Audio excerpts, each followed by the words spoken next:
Can you just set the stage how teams are feeling going into this game and the importance of that? Well, if you're the home team, you're nervous as hell. You don't want to give up home court advantage. And if you're the road team, you're looking at it, we got 2 games just to get 1. If we can just steal 1, then we steal home court advantage. Well, it's the first time the Los Angeles Lakers, Stephen A., have had home court advantage since LeBron James came to the Lakers. This is the pièce de résistance game that ends our day on ABC. What's going to be the key between the Lakers and the Timberwolves? Well, I think that LeBron and Luka playing together in the postseason for the first time, we're going to see what they're doing right now. Defensively, I think that's where it really starts for them. We can talk about LeBron and we can talk about Luka, but when they really have thrived this year is when we've seen the Lakers collectively elevate their level of play defensively. If you're able to frustrate Minnesota and shut them down offensively, that's going to go a long way towards you having an easier path to victory. We get it. Bron, Luka, the best players on the Lakers. The most important player is Austin Reeves, right? He's the guy that's going to move the needle because we're going to see at times in this series, LeBron James is going to be asked to do a lot.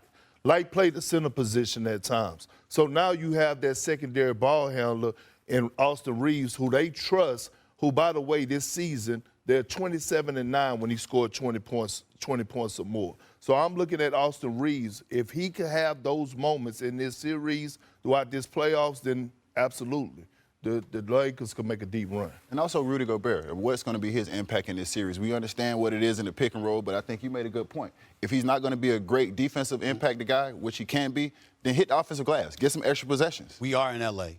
This is Tinseltown. It's the land of stars, bright lights, big city, all of that good stuff, right? Anthony Edwards is in the house. And you got 2 preeminent stars in this league, in this world, in LeBron James and Luka Doncic.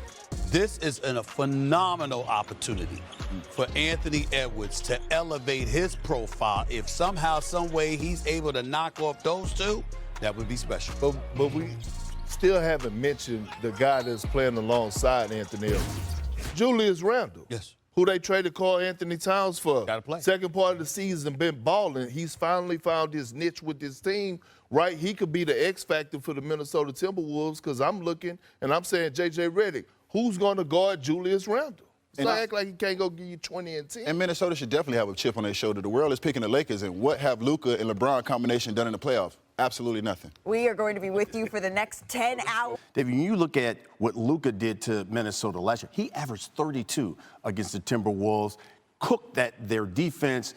Remember the dagger that he had against Rudy Gobert here. What should the Timberwolves' defensive strategy, you think, be for Luka? All right, Q, I know you know this. Defense is all about good hands, right? Yeah. So Minnesota got to take those hands, put them together and pray, because they got no option about what to do against Luka. Don't do him like that. Look, now. let me tell you, they tried everything last year in the playoffs. They doubled the man. They tried to blitz the man. They were switching on him. They did nothing, and he turned Rudy Gobert into a Lunchable out there in the playoffs. They had no option, but there is a little bit of hope. There is some hope for them. They have to use their offense to create their defense with Luka. They have to put him in all kind of action when he's got to play defense. They got to put him in foul trouble. They got to frustrate him. They got to tire him out because that is going to make him less effective on offense. Otherwise, I got nothing for them in terms of what they're going to do when he has the ball in his hand. Q, he said they got to pray here on Easter weekend.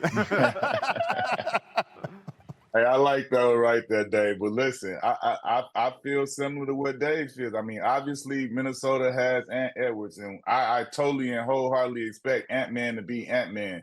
But if Minnesota wants to have any chance to compete in this series, Julius Randle has to be a difference maker. He has to average upward of 20-plus points, and he has to go out here and put his imprint on this team and on this series. If he wants the Minnesota Timberwolves to be able to compete, you're going to need Julius Randle most importantly, but also the Nas Reeds, the DiVincenzo's, the McDaniels. Everybody's going to have to step up and really, and Rudy Gobert can't be getting benched. He can't not be able to play down the stretch of these games. He has to go out there and be the big man. If they got a little man on you, you got to exploit it, but he has to be a presence as well. It's a resurrection weekend. Maybe the Timberwolves will resurrect themselves as well. By the way, Timberwolves-Lakers game 1 tonight, 8:30 Eastern, ABC. Double D, Q Rich, thank you. Their head coach Michael Malone and GM Calvin Booth. We say good morning to our senior writer, Ramona Shelburne, who made it through a snowstorm to cover Game 1. She is absolutely committed. And there's no doubt that Nikola Jokic has been the focus of the Clippers' game plan going into this matchup. So what are you hearing about how LA is preparing to handle the Joker? Well, they've actually had a long time to prepare for this series. They've been off this whole entire week, and they've been using Ben Simmons as Nikola Jokic on their scout team.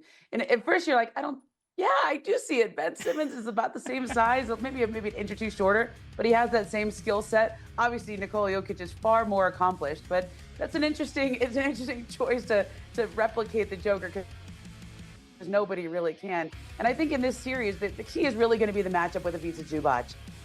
He has had possibly an All-NBA year this season. He's in the running for Defensive Player of the Year. He has been somewhat effective against Zubac in the 3 games that they've played each other. These teams have played 4 times, and Jokic didn't play in the 4th one. But I think that the Clippers' general sense is we're not going to stop Jokic. Like, he's going to be great, but we're going to try to limit the rest of the guys on this team. And other teams have tried.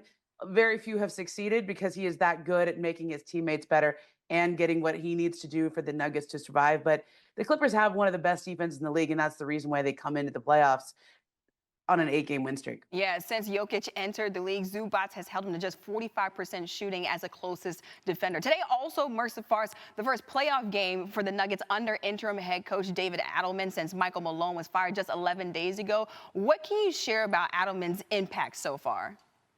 Well, listen, I was at the first game they played under David Adelman up in Sacramento. It was the first game after they fired Michael Malone. And it's always awkward in a pregame locker room, when a coach gets fired and there's a new coach there.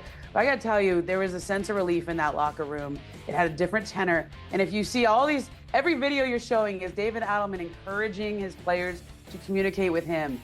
In the huddles, we would see Nikola Jokic drawing up plays, other people talking and communicating. And I think that was a real welcome sense for this Nuggets team, where Michael Malone, fantastic coach, has won a championship, but he's been there for so long, and he is feisty, he's loud, and I think this sentiment is, after a long time, especially when you're losing and things aren't going as well, it's hard when somebody's yelling at you all the time, and this has really been empowering for the players that are remaining on this championship core with David Adelman in this head coaching role. Yeah, interesting to see how that will play out as the Nuggets look to make a deep playoff run. Ramona Shelburne just trying to stay warm out there. Thank you for battling the snowstorm. I got a big coat.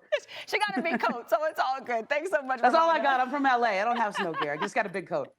Man, Anthony Edwards and the Timberwolves. So with that, let's bring in our NBA reporter, Tim Bontemps. Timmy B, let's dive into the final game of the night, and that is the Lakers and the Timberwolves. Of course, the front line will be a major factor here. It is a strength of the Timberwolves. The lack of size is something we've been talking all season long about the Lakers. What can you tell us about the clash of styles here? Well, Brian, you're a boxing guy, and styles make fights, right? And when you look at this series between the Wolves and the Lakers, the style of this series is going to be the bigs inside for the Wolves going up against the perimeters, Luka Doncic, LeBron James, and Austin Reeves for the Lakers. And which side can make the other come to them? Whether the Lakers have to adjust to Minnesota's size or whether the Wolves have to downsize to combat those perimeter guys attacking Rudy Gobert inside and potentially getting the Wolves out of what they like to do. That is the thing that's probably going to go a long way towards determining which of these teams is going to come out on top. We saw Luka Doncic go at Rudy Gobert time and again last year in that Wolves-Mavs Western Conference Finals, but that Dallas team had guys like Derek Lively and Daniel Gafford that could attack the rim and give Luka a lob threat. That is not something that this Lakers team is going to have. They're primarily going to have Dorian Finney-Smith, a 6'7" small forward, out there at center trying to space the Wolves out and get Rudy Gobert away from the basket. But again, it's going to be that matchup inside and whether Minnesota can control the glass and force the Lakers to have to come back to that, or whether they can get Rudy Gobert out of his comfort zone, potentially off the court. That is the thing to watch in this series. It could decide which of these teams advances. By the way, game 1 tonight, 8:30 Eastern on ABC. Lakers enter as a 4.5-point favorite. So let's go out east now. Let's talk about the Pistons. Rồi bây giờ sẽ nối vào đây và siết dây.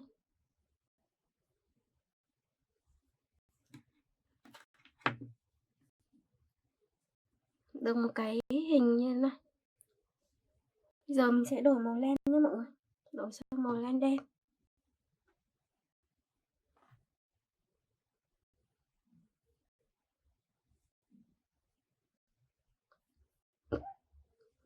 Mình đổi sang màu len đen này.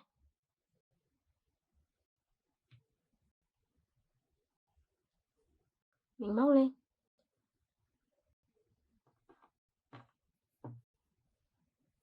Bây giờ gỡ lên để sử dụng nhé.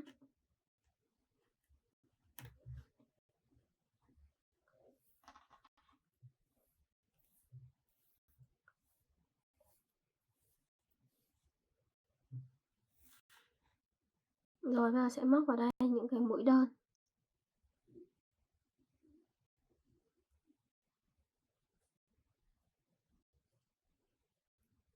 Tiếp nha mọi người.